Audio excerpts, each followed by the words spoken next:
continue. The email you sent that outlined from the handbook that we're not permitted to waive a penalty. Correct. And is that in the statute somewhere, or is that just because the statute says what we can do and it never says you can waive a penalty, that means we can't? I don't know. It's the handbook, you know? Yeah. It also says we can have the assessor come to our meetings, but you know. Yeah. Okay, well, that's fine. But I just thought it was interesting. I feel better when some official looking thing tells you what to do, but you know, that's just me. Well, and it gives us all some cover too. Yes, Yeah. it does. Yeah, it's always good to be able to point at somebody else. Because I couldn't remember whether we actually voted on the Woodstock Builders appeal last time or just talked about it. No, I wanted to see a little more about the paperwork. As I said, we used to, all three of us sign off on the bottom of the appeal, but I don't see anything that requires that. And in the forms that we were talking about, there is a notice of result of appeal form, and it just is signed by the chair. So I already copied that out and can actually do that. Unless you feel like you really want to sign everything. No, I think that, and if Ron's good work on preparing the minutes says this is how we voted, and then Exactly. you issue the notice to the appellant, Yeah. that sounds like we're good. No, my only question was, do I need to send them, you know, certified in some fashion? In case the appellant says I never got it. And maybe these days, because the mails are so iffy. And I don't know whether there's a, in the statutes on some of the notice requirements, you can do it electronically. Yeah, that's true. If we had their email. So I could deliver it via email. That's a good point. I don't know who can confirm that. I suppose we could just do it and see if anybody complains. But you're right, because I saw that for in terms of when they submit, they have to have it there by February 20th, and having it there by email by February 20th is sufficient. So I would think the opposite was true too. Yep. Okay, good to know. Yes, so let's just run through these in order again. Thomas Redding, Emily is going to go inspect on the 16th. I think that's Tuesday. Yep. At 10 a.m. So she'll look at, see if what he said was true, and I'm fine with her doing that. Yep. So we can wait on that. But once she has Yeah. done that and reports to us, we still Yeah. have to act on his appeal, right? She can't just adjust it herself. Correct. She could adjust it going forward, you know, Yep. if she wants, although actually what we do stands until the next reval, so really we'll adjust it. Yeah. Okay. Doug Porter, it seemed like we were all in agreement that we'll deny that. Yes. Rejected, I suppose is the other word. Yep. So it's, all in favor, I would say, in the minutes. Yeah, well, you could mention the handbook too.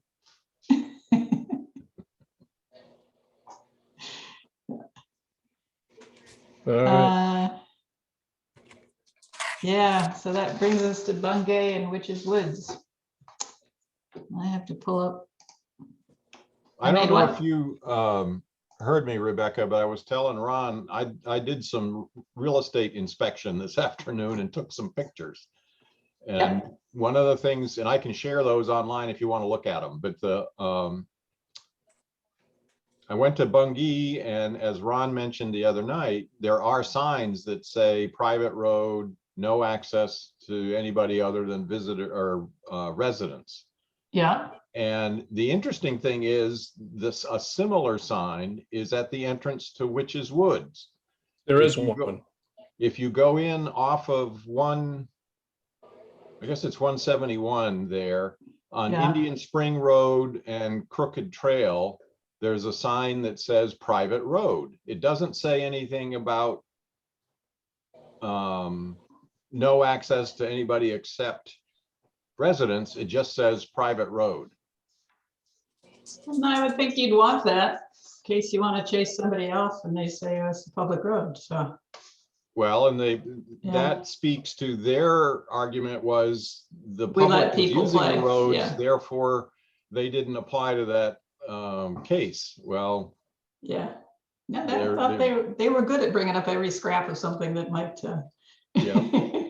might stand in their favor. then Wh- the other thing I did was I drove along Crooked Trail out onto the dam and took some pictures. So if you, what they were saying, sort of the backside of the dam, there's a long Mhm. mowed strip that is the dam, and then maybe 20 or 30 feet at the base of the dam into the next parcel that is Mhm. mowed. The rest of Mhm. it is just junky trees. Mhm. So I think, I don't remember how that's classified, but it's not much use for anything other than the dam and then a drainage area for the brook. Right. I'd be happy to see your pictures if you want to play. Okay, Yeah. hang on a minute. Let me switch here We to, could put them in the minutes. well, I can send you, oh, I gotta go back here. Hang on a second. Where was I? I gotta share my screen. Oops. Or share screen. So what do? You got to start share. Yep, it's the menu down at the bottom there. Can you see now these pictures? Yes. Okay, I'll make this bigger. Now the question is, can you attach these to the map block lot numbers? This Is our is private road. this Yep, is no the one at trespassing. Bungee. It says Okay. private road, no, and when I looked at it without running it through Zoom, is no trespassing. And then there's some stuff about residents. Okay. And this is the one, well, it says private road, no trespassing. Yep. Yep. That's the entrance to Witch's Woods. That's Okay. off of Indian Spring Road. I don't know if there's another entrance to that property or that area or not. Yeah, there's one near the that little store that's going to become a gas station down in West Woodstock. Oh, Lion Road? That Yeah, actually I has a don't know. Bungee sign on it. Oh, okay. Yes, that's the main entrance on this For side of Bungee. Bungee. And then I The go out, entrances, go ahead, the Ron. entrances on the other side are Beaver Dam and Laurel Hill. Yep. This is a picture at the sort of the start of the dam. Uh-huh. There's a house to the right of where I took that picture. Yeah. And you can see here the backside of the dam and then this flat area. So I That's what they suspect meant by that the this is- spillway. That is the parcel that they were talking about. Yeah, the one that they said was the backside and the spillway. Yeah. Yeah. Let me see, where did the other picture go? Oh, it's behind you guys. Let me minimize you guys. Here's another picture that I took further out at right at the end of the road that on top of the dam. And here way at the end is their spillway. Huh. Okay, Now there's Interesting. actually two spillways because I drove over one where water was actually running out. It's a very narrow one. It must be a big culvert because it looks like they may have a gate because there was a pole sticking up that looked like it might have teeth on it. Yeah. And then this picture is at the end of the road, I look back towards the entrance and you can see again the sweeping curving back of the dam. Mm-hmm. The other, whoops, wrong picture. The other place I went and took pictures was that little orphan piece of property out at Hawkins Road and 198. Yeah, the 20th of an acre. Yeah, and see this, I'm standing on Hawkins Road looking back towards 198. And, Okay. Yeah. and this is the, that must be the west side of Hawkins. And Oh, that's why you called John Navarro, because you were like, what does the town have rights to? Yeah. Yep. And I called John Navarro and asked him about rights of way. Mhm. And unless it's in the deed, or there are stone walls. If there are stone walls parallel to the road, he says that they consider it wall to wall, up to the stone wall. If Mhm. there's no stone wall, there's a rule of thumb of about 10 feet. Yeah. And this, you can see there are 2 telephone poles on that property. There's one here and there's one here. And here's looking back towards the stone wall that divides this little piece from the state of Connecticut's land, which is the other side of the wall. Mhm. And let me see, what other pictures did I take? Oh, there's a picture of the well. All right. The dug well. Huh. And here's another picture I took just of basically there are 2 trees and the well is kind of behind those 2 trees, and that's it. I mean, it is a tiny piece of property. Mhm. Yeah, 20th of an acre would be 2,000 square feet, give or take. Yep. So, yeah. Well, and if we need to put those in the minutes, I can paste them onto a Word document and ship it to Ron, if that would be helpful. No, we don't need to put them in the minutes. It's just Okay. that this meeting is being recorded, as far as I know. Town of Okay. Woodstock is lurking there. Yeah. So I So just I will thought, stop, if you guys are okay, I'll stop sharing. yep. Very How do you- good. Good How do you job, John. stop sharing? There's a button, there's a banner at the top, and you just, one thing Oh, says okay. stop sharing, Yeah, I see share screen. Okay, that's very cool. and it's smart enough to know that you're sharing, so the next thing to do is to stop. Mhm.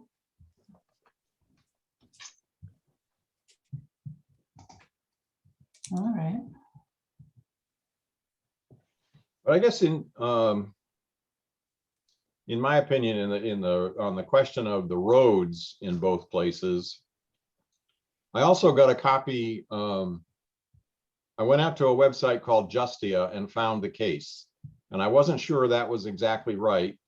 So I asked a favor of my daughter, the lawyer, and she used her LexisNexis thing and got a PDF of the case, Mhm. which matches what was on the Justia site.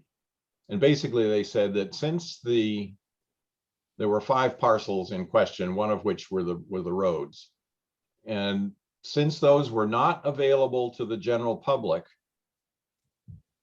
they had to be taxed Mhm. because it was private property. Mhm. It didn't matter if they were available to residents because that isn't the general public. Mhm. Gotcha. Well, so I started thinking about what I'd want to ask Emily. One thing I was wondering is, can you actually see, because it's not on NECOG, these roads. You can't pick up a parcel on NECOG where you see the roads. So I'm just curious, if one were to go into the office and look at the assessor's maps, can you actually see the roads? Like where, when, how did they determine how many acres there were and which roads were involved? And, I'm just kind of curious about the background on them. Well, I wondered, I don't know if we need that to make our decision, but usually when we do this, this is sort of the time to review the property in general. And so. Well, what I wondered is if they had taken the original, I'll call it development plan, which had the whole. Right, the total outline. Acreage, right. And then subtracted all the parcels they could identify, and what was left over was the roads. Yeah, maybe they did that. Now, And the short of auditing 400 properties, we probably don't want to get into that. No. I mean, I think we have to assume that the 39 acres, or I think it was 39 acres in one place, and I forget how many acres in the other, is about right. And then my next thing I would ask her is, how did they decide to begin taxing it this year? And where did she come up with the value? Because when you look at the card, this is for Bungie, it says 39.3 acres at $3,500. And then there's some factors. And then she ends up at 35,100, which is less than $1,000 per acre. So I don't even know how she came up with that number. Oh yeah, the adjustment factors, because we don't know what those codes mean. Right. And yeah, so that's curious. And then the question which I wrote down, which then seemed to me like, for me, it might actually answer the question is, are there any other roads, private or privately owned by associations in Woodstock that are valued at zero for tax purposes? Because if, for instance, Quasit owns acreage, which their roads went through, and it's currently at zero, then I don't think it should be changed for Bungie until it's changed for everybody. Well, I've not driven into what I'll call the interior roads at Quasit. You know, I've driven along Quasit Road, which I believe is a town road. I've been down in there. And then there's a couple of little side roads that go down for the row of houses that's right close to the lake and at about the level of the lake. But there aren't any private signs on those roads. So they might actually belong, they might be maintained by Woodstock. I actually Googled, Lake District taxation or something just out of curiosity, and got something from the state of Connecticut listing. So I hadn't realized this. One of the things the districts do is they offer services to their people. And I was interested to see some of them offer policing services, because that's been a big issue in that area in the last few years. So it's like Bungay and Witches Wood could have their own police department, whereas in North Woodstock, where nothing happens, we wouldn't have to join them. But that's a separate question. Well, it's kind of interesting. Woodstock is not homogeneous. Yep. But they listed Quasit, and it mentioned that one of the things Quasit had done is they were in charge of lighting for their streets. So anyway, the question I would ask is, are there any other roads in Woodstock that are not being, not included in the taxable parcel? Because it seems like everybody should be treated the same. And I'm a little inclined to wonder about the whole sort of grandfathered, if all these years it hasn't been taxed, is there some argument that it shouldn't be taxed going forward because of sort of a grandfather principle? Right. You don't suddenly change the rules 1 year just for the fun of it.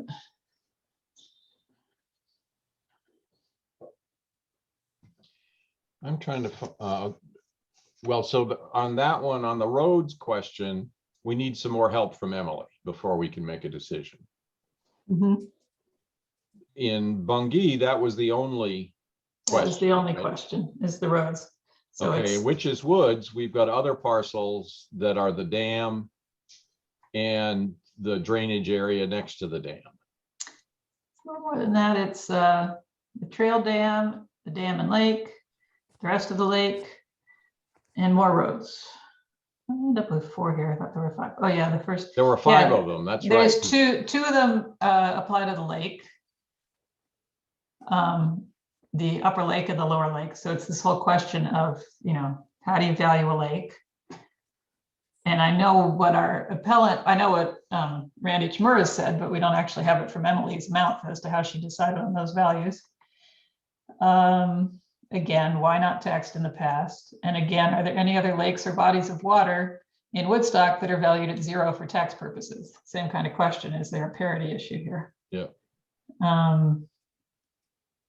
And if they're being taxed, if there are other ones in town that are taxed, how is their value per acre determined? Does she have any examples of that?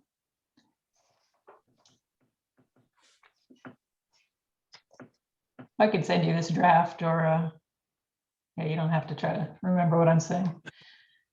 Well, I was checking to see what the use codes, and one of the lake properties for Witches Wood was that open space lake. Yeah, and it's in the, you get the, I couldn't see where it indicated that was tillable B. I think Randy said that's what she was using, but it doesn't actually say that on the card. Yeah. It's just tucked in there, special value, $11.90 per acre.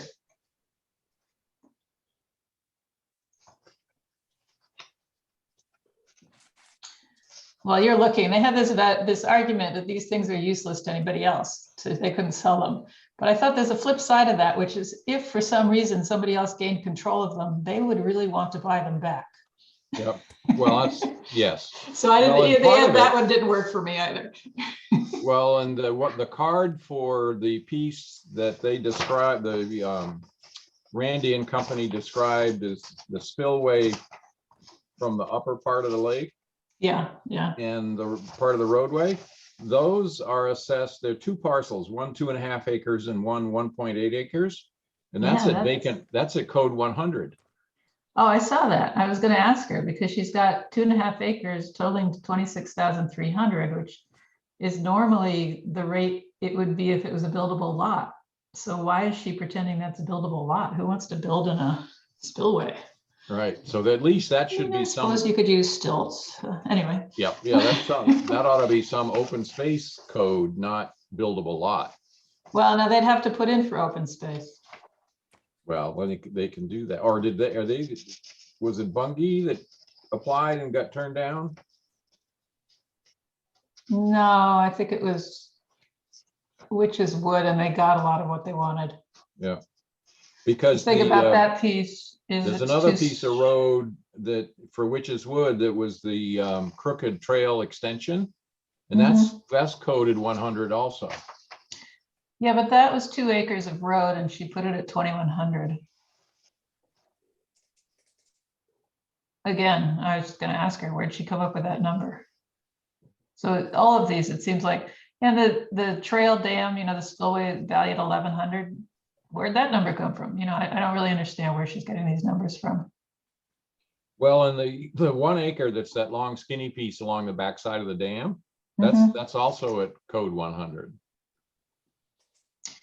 Yeah, it's kind of like just, I mean, maybe 100 is the default. I don't know. Well, I guess so. In general, we've got questions for Emily on those. Yeah, and I'm starting to get an idea. I mean, really, as I said, if there are other properties being treated differently in Woodstock, I think that I would nix it for this year. And then if she at some point wants to switch them all at the same time, that would be different. The grandfathering, I don't think is a great argument. Just to argue against myself. I just remember Suzanne Woodward getting up at a town meeting and like making a speech, sitting down, waiting a minute, and then nobody was saying anything. She was like, okay. She gets up and she's like, I'm going to tell you the other side. Makes a second speech. But yeah, I guess the answer to the grandfathering is anytime you find an error in the evaluation, you're allowed to correct the error. So she thinks this has been an error all these years. Yeah. Well, are there any other questions you would want to ask her about these? No, I don't think so. I guess one of the things I need to go back through the Witch's Woods. There's the parcel where the drain from the Witch's Wood spillway goes, I think is owned by them, and it's adjacent or abutting that long skinny strip that's the backside of the dam. And I wonder how that's assessed. And if they couldn't. Yeah, because when I pulled it up on NECOG, it looked like it was one parcel. Well, NECOG's maps I know aren't you can't always trust that them. good. Yeah. Because NECOG's map doesn't show that little orphan piece on Hawkins Road. It looks like the state property takes in that corner. Right.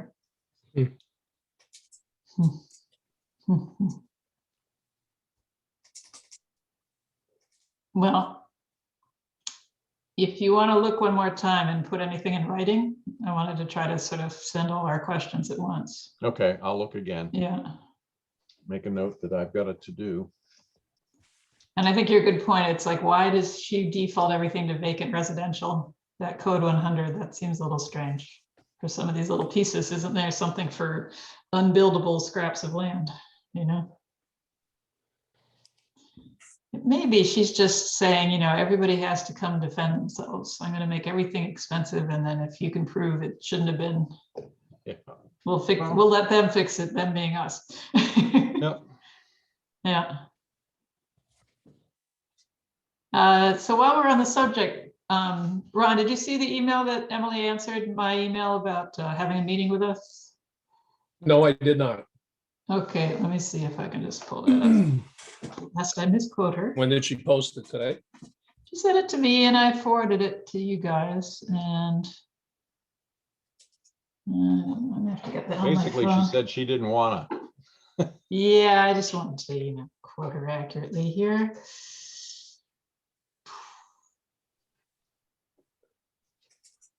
Let's see. Later in the day. So I had asked her, she said she wasn't available, and I asked, did that mean it was just unavailable for an evening meeting, or could she do a Zoom meeting during the regular hours? And she answered and said, hi, Rebecca, I'm not interested in meeting with the full board at one of your meetings. There needs to be separation of BAA and assessor. I'm willing to perform an inspection if the property owner claims there are inaccuracies and report my findings back to the board in writing, after which the board needs to make their own determinations as to value. If you have questions about a particular property or about a particular property record card, I'm happy to meet with you and answer those. If you do wish to come in and speak with me, you must set up ahead of time so that I book the appointment and save that time for you. Emily.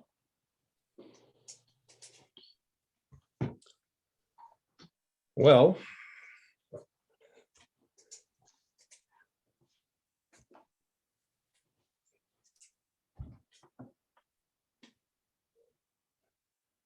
I guess I'd say I'm disappointed in her answer, but we got to play the Slightly. hand we're dealt, not the one we wish we had. I'll fold. You'll leave it at well. Well, I've been trying to decide how, what exactly the problem with that answer is. And other than, I can hope that she shot that email off in a hurry and the wording, which I find a little offensive, wasn't meant to be offensive. But I'm not sure where else we're supposed to get expertise from, if not from her. She keeps making it sound like we're supposed to be able to act completely independently. So there's that. Normally the assessor has been a source of expertise on how the whole process works. I guess we can do all that via email. Should we show Jay that email? Well, this is what I'm wondering, do we want, if one wanted to pursue this in some way, I think we need to be clear as to what we think the appropriate relationship is and why. And for me, a lot of it comes down to things that are somewhat intangible. Like I think that the relationship between the assessor and us ought to be full of respect and regard and amiability, because then you get further in general. These are sort of like the way Woodstock used to work. It would be somebody you knew that you would visit on occasion and chat with and get to know. And a lot of information gets passed around in those informal ways, And I just wanted her to eyeball the two of you and for you two to meet her, even if it's just on Zoom, because I just think that's healthier for a relationship, Yeah, and particularly in, I could understand wanting to keep at arm's length if everything was easy. But with both the Bungee and Witches Woods things, there's some pretty complicated stuff about how did she go about valuing the property, and how did she pick this year to add them to the rolls and all that kind of stuff. And that, it's not that we're necessarily picking on her, but we want to understand, because we need to understand, if she's looking at the appraiser's handbook or whatever and finding that, oops, as you said, there was an error, this should have been done all along, then we need to understand that, because we're not supposed to be rewriting the statutes. We're supposed to be making sure that there aren't any errors and that there's some equity involved in the process. Which is not necessarily an adversarial relationship. It should be more cooperative. Yeah, I think the handbook puts it well. It says, that the ability, the relationship is usually determined by the personalities involved, but in the end, you're both working towards the same goal, which is the fair and equitable valuation of the town's property. Yep. And that to me is not an adversarial or a got to do it all on your own kind of situation. It's we need to discuss this and come to the fair and equitable valuation, So there's that. And then I wonder if she's crazy busy because A, she's trying to do a job in 14 hours a week that used to be a full-time job, and B, it's revaluation year. So I'm sure that takes up some time. And C, Cheryl said that Emily was on Zoom all day in a court hearing, which I thought was curious, but if one of her 2 days a week gets taken up by a court hearing, then yeah, she's probably pretty busy right now. So This was today? this was This today. hearing? Yeah. I don't know what it was about. So. Well, I would be, Okay. And I have to say too that, informal, like dropping in when Rich was there and having a chat with him, what's going on, what's new in the assessor's office, comes in handy because things will come up and he'll be like, well, this is happening and these people may come see you, or this is a big change this year. It's just informal interaction, which of course is much harder during COVID, often brings information to the surface that needs to be shared, So, okay. well, I guess my vote would be that we ought to try to meet with her, even if it's by Zoom. I don't think we need to go to Jay Swan yet. But I think if by the end of tonight, I hope we'll have a list of questions for her. And then just say, we've got a fairly lengthy list of questions. Maybe we can set up an hour to do a Zoom session with you during your duty day. That's what I asked her and she said no. But she did offer to meet on specific questions. Yeah, and I don't know if she meant just with me, because she's met me before and she knows that she and I get along well, which we do, or we have. It's all Yeah. about you and I, John. Yeah. Ron, were you on the board when she had her first meeting with us? The only time I've actually ever seen her, No, I think it was Barbara she- was on the board. Yeah. she came here. She came to my house last year after I was in the process of rebuilding my house after the tree fall. Oh, okay. That's Oh, the only fine. time I've met Emily. Okay, so she doesn't even know. Yeah, that's what I thought. She doesn't know the two of you. All righty. Well, I would continue by email and see whether we get the answers we need. I'm a little concerned about our deadline. And I guess I would just maybe give Jay a call and tell him that he might want to look at the recording of this meeting and just look at this section so that he can see what the concerns are, or not. I mean, it's not that I want to slap her hand, but.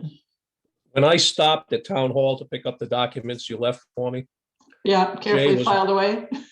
Jay was walking away from town hall and I got his attention from a distance. Mhm. And we spoke for less than a minute, but his final message to me was, call me. We can talk. So if you want me to turn him on to this recorded meeting and to hear her response, I can do that. Or do you want to do it? No. Because I was probably going to call him tomorrow. Yeah. And we may be able to get enough information via email to make our decisions. This may work out. It's just, I'm a little concerned going forward what the, I just would hope for a better tenor to the relationship. Yeah. Okay, enough on that topic. So What's the next case? Guess we're on to last night's cases. Let's see, that's this pile. Trooper. Well, The B&B. on William Sweet's case, the personal property with the trailer, I went and looked up in the statutes, and he's right. Section 1243 says non-residents, the property has to be in Connecticut for greater than 3 months. to be taxed. Mhm. One of the interesting things he said was that he didn't get the form until January. Mhm. And there's a requirement in the statute that the assessor send forms to people in this situation no sooner than 30 days before, or no later than 30 days before the filing due date. Well, the filing due date is November 1st. So he should have gotten the forms before October 1st. And he didn't get them until January. Now, I don't know whether that's the postal service's problem or whether there was a hiccup in the tax office. Or whether, yeah, that the personal property form would come from the assessor's office. Or it could be they sent the forms to Laurel Ridge and Laurel Ridge was supposed to pass them on. Well, in any event, his trailer was not there during 2020 Mhm. at all. And so I think what we ought to do is grant his appeal and say the trailer wasn't there. He doesn't owe us anything. Yeah, I think so too. I agree. I do have to say on these, by the book paperwork, we basically are granting or denying the appeals. And when he puts on his appeal, my estimate of value is 4,340. If we grant the appeal, basically we'd be putting it at 4,340 and we want to put it at 0. So this is where, if Cheryl's not going to review these in future times, we're going to have to really make sure that we look over the paperwork very carefully and make sure it's filled out correctly. Because otherwise, we're allowed to deny appeals based on the paperwork, and we're basically supposed to be following the paperwork when we make a decision on the appeal. So, not going to stop me from putting him to 0, but something to keep in mind. Well, well, it came in on the 11th, so theoretically one of us could have gone in on the 12th and looked at it and clarified everything and gotten back to him and said, please refile it with a 0 request. Yeah, so easier said than done. well, I think we can grant an appeal with conditions. Yeah. Well, and all we're going to put on all that goes on the form I send to him is that, it's on the grand list at this amount and we are resetting it to that amount. So I'm just being persnickety about how the paperwork works. Well, no, that's an appropriate concern. And you're right, we don't want to assign him the $4,000 worth of stuff if he shouldn't be. Yeah. Other than that, we're all agreed, right, that we're going to 0 him out and that's that? Yes. Yep. Okay, so lay that one to rest. 10-second break. I need to go to the men's room. Okay. Okay. Well, in that case, I'll mute and eat some more of my soup. Do I have to stop the video? I just want to sleep.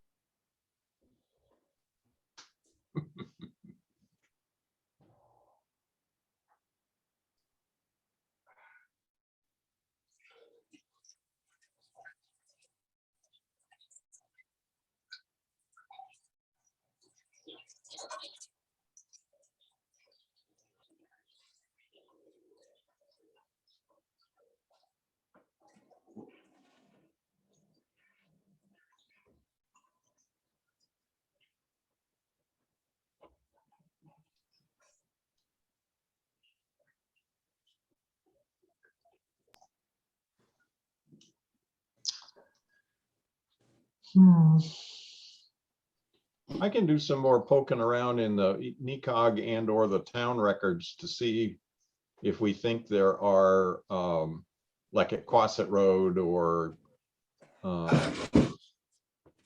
that's probably the only other one, because there's no association involved around Roseland, is there? I mean, the McWilliamville or whatever those roads on Woodland Drive are called, there's no association there, is there? No, but does somebody pay taxes on Roseland Lake? Well, we can look at the property lines to try to figure that out. I guess not. I wouldn't expect them to draw the property line out to the middle of the lake. They might not. Yeah, something we got to look at. Same with Muddy Brook. or Muddy Pond. There's Muddy Pond, Black Pond, and then I was wondering, is it a difference whether it's a naturally formed versus man-made body of water? Because a man-made body of water indicates, somebody spent time and money on it. Yep. Yeah, because Quasit has a dam, doesn't it? Yeah, it does. Nice dam. Yes, it does. Yeah. Yep. Yeah, Yeah, Roseland. that's a nice drive over around the bottom of Quasit. Yeah. Roseland dammed? No? No, No. because Little you River. can just, in fact, when I was a kid, my dad and brother and I took a rowboat down the length of Roseland, down the Little River, under 171, all the way to the Putnam Waterworks, when we decided maybe we should turn around before we went over their dam. Stop paddling. Try going upstream next time. Was Yeah. it a Roseland rental boat, John? No, those things were too heavy to row. Those things were really heavy. We had a Yes. 12-foot aluminum boat with a little 3-horse or 3.5-horse Evinrude outboard on it. Mhm. And we had a roof rack on our car, 55 Chevy, and we made a couple of 2x4s with nails in the end to hook in the ends in the holes on the top of the roof rack so we could Yep. slide the boat up, and then threw canvas straps over to tie it down. Yeah, things you do when you're younger and need to stay entertained. Yeah, that's right. It does sound like fun. We used to go up to Mashpog there in Bigelow Hollow with it too. Yeah, I went up there with my father too and caught a pike. Well, anyway, what if we've dealt with Mr. Sweet? Okay, we've got Andrea Trufa's B&B, ex-B&B. I got a late email from Cheryl saying that she had caught Emily for a minute, and Emily doesn't think that the fact it was a B&B had anything to do with the valuation. So it was not done on an income capitalization approach. So that leaves us pawing through those comparative sales, which I haven't even seen yet.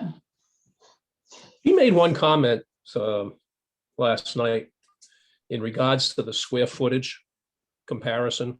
Mhm.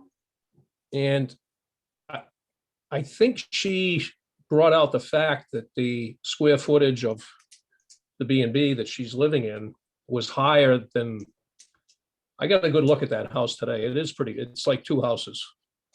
Goes on and on, yeah. It's big. And I again, we'd have to look at the comparisons of the square footage to the other houses that sold, but she did kind of lead that it was more.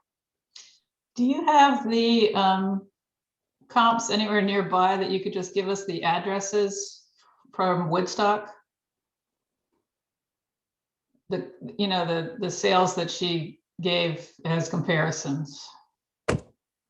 She said somewhere in Woodstock, somewhere in Pomfret.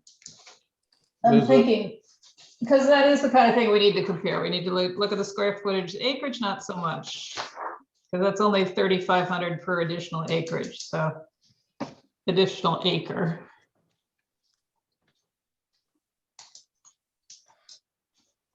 So maybe rather than pull up the entire, sheaf of Well, in papers. front of me, I have the sheet with her comparable sales from 15, 16.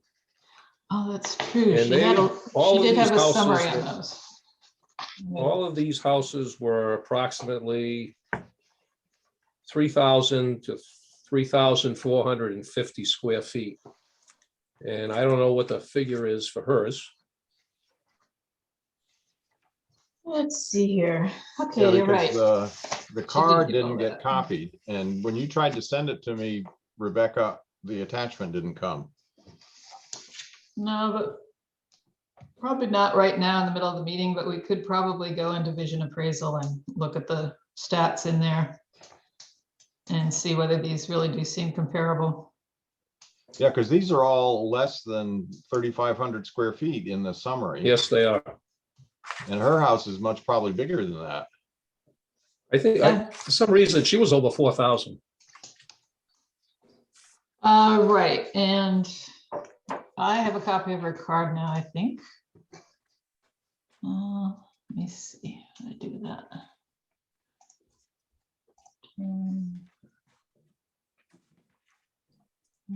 Because Copy just card.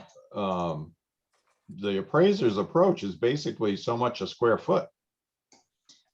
Yeah, and then what are the outbuildings and what is the grade? You know, she kind of hinted that the grade might be wrong, and occasionally we've been known to switch the grade on something as an easy way to adjust the, because another thing that comes up with these is that we decide, okay, it's a little bit overvalued.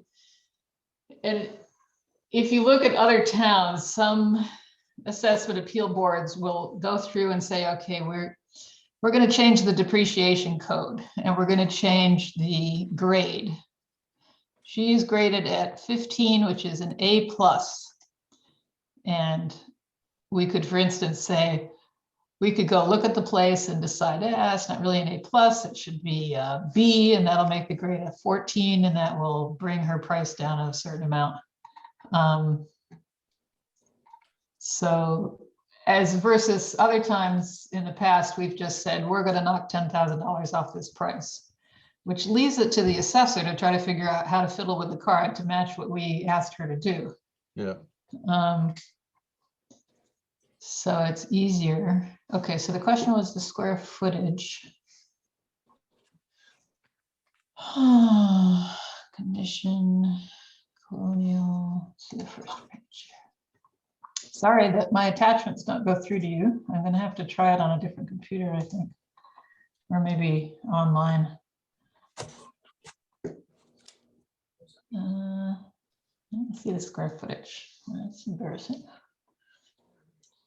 Amazing how long you can look at a card and not understand what you're looking at.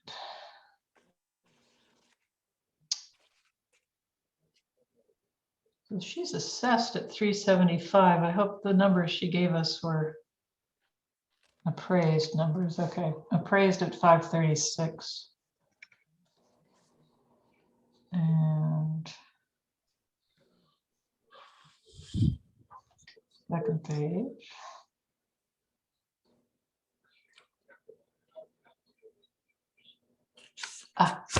There we go. Gross area is 7,693. The living area is 3,762.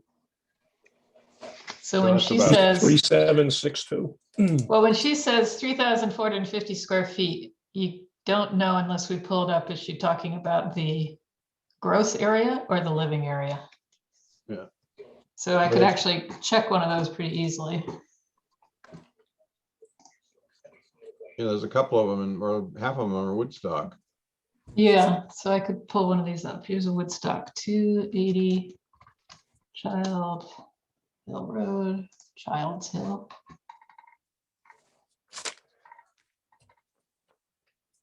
Living area 3,341. Okay, so that's a living area she's quoting, as versus she's got 3,762. All right. So I'll try to get this card to you, John. Ron, do you have a copy of the card? I do. You do. Yeah, that's what I thought. Somehow we didn't get copies. And I'll try to find another way to send this to you, John. Okay. What was that number again, Rebecca? 3,700? Oops, I already closed it. Hold on.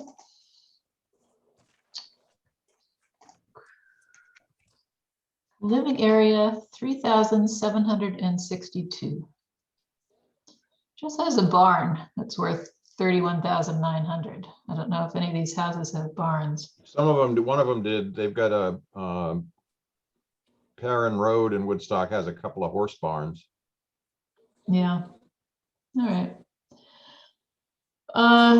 So I'll try to go, over these cards and see if there's any clear indication of why hers came in higher. Well, 300 more feet. Yeah. That's another 10%, give or take. That's also the grade though, and that may require that we go inspect it, because that could be a, what's the word? An opinion, I'm not sure that's an exact science. And she may be right that Is It there a was- decoder ring for the grades? Yeah, there is. They're not all that helpful. Huh. They kind of say what you'd expect them to say. A little shabbier, a little this, a little that. Yep. But yeah, sometime in the past, I've seen that. We could get it again.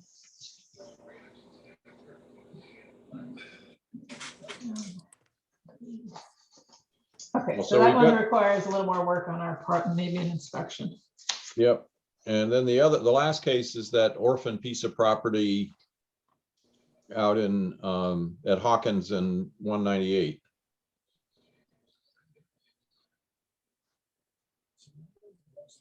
And you didn't have any luck yet figuring out how it became a piece of property in the first place? The original deed has it as a different piece of property. If you read that, she sent a copy of the deed when Yeah, it was from 1950, when her parents bought it. And there were Okay. the deed covered two parcels. The parcel where the house is, or was the schoolhouse, mhm. and then the separate parcel where the well is.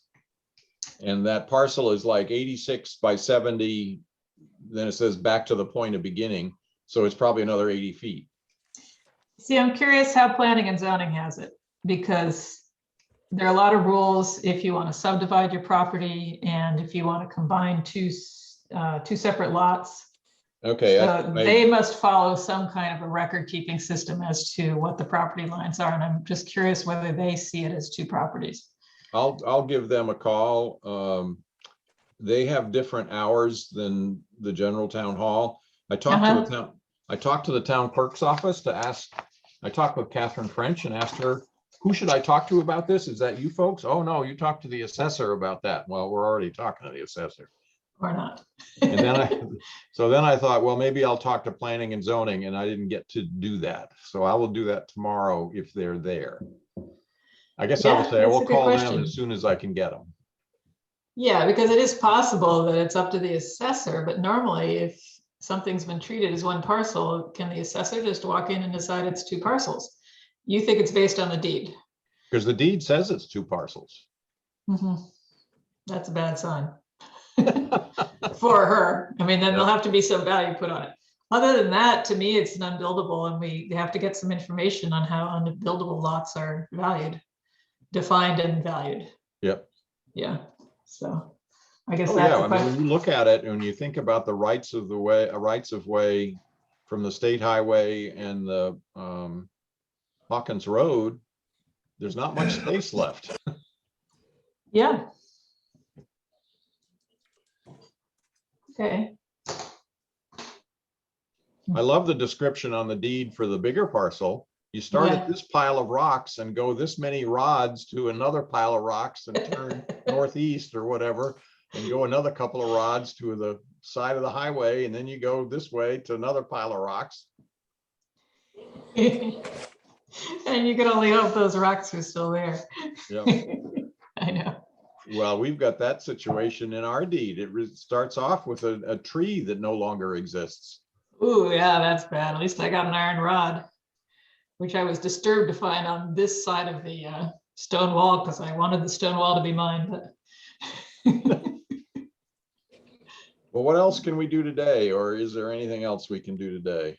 well, y'all can run over and learn about Freedom of Information Act. Well, I thought I might do that. I don't know. It's 5 of. I don't think there's anything else we can do today. I think we, Okay. you know, you're going to send me anything you want to add to emails to Emily, and then I'm going to send her a list of questions and we'll take it from there. Yep. Yep. I think we covered the questions I would have for Emily. Mhm. I Okay. will check the parcel that's adjacent to the backside of the dam to see if Witches Woods owns that or somebody else does. Mhm. And I will let you know. Because one thing might be to have them combine those two parcels. When do you want to meet again? Oh, I don't know. You want to go for next Monday night? Same, 6 p.m. Let me look.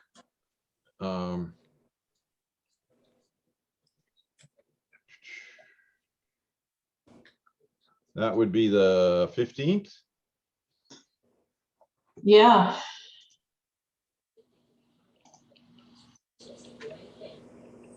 Think. Yep. I'm okay with it. Yeah, that would work. That's the 15th. Yeah, that's the 15th. Yep. Ron, you want to submit an agenda for us to Judy? Yep. You just have to say special meeting, the date. Oh, actually, you need to get that to Crystal because she has to set up the Zoom. She wants it a week in advance, but we don't have that kind of time because we're under a deadline. So, Hey, it's Anthony here. I can Hey, set Anthony. up that. Oh yeah, meeting that's true. I tomorrow. forgot you were there. Sorry. Okay, so you could set up the Zoom and can you submit the agenda for us? It can read the same as the Yeah, other agendas. Yeah, Just, I you can know. do that, and then I can just send it over to you, and I could submit it to Judy, and then put it on the website as well. That'd be great. Oh, I don't have to do it. Nope, I can do it No. for you. That's easy enough. Thank you, Anthony. Excellent. Yeah, I will send that out tomorrow morning. Yeah, okay, thanks.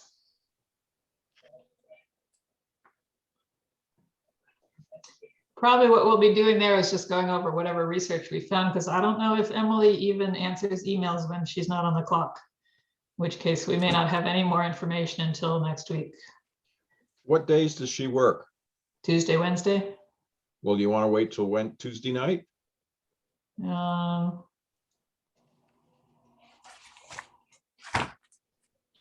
let's at least touch base on Monday, Okay, you know, see that's fine. what we've done in our various research efforts, just in case something else can get cleared up. Also, if we need to go inspect that B&B, we've got to get that organized. Yep. So, yeah. Okay. Have a good night, everybody. I move we adjourn. Hear, Clunk. hear. Clunk.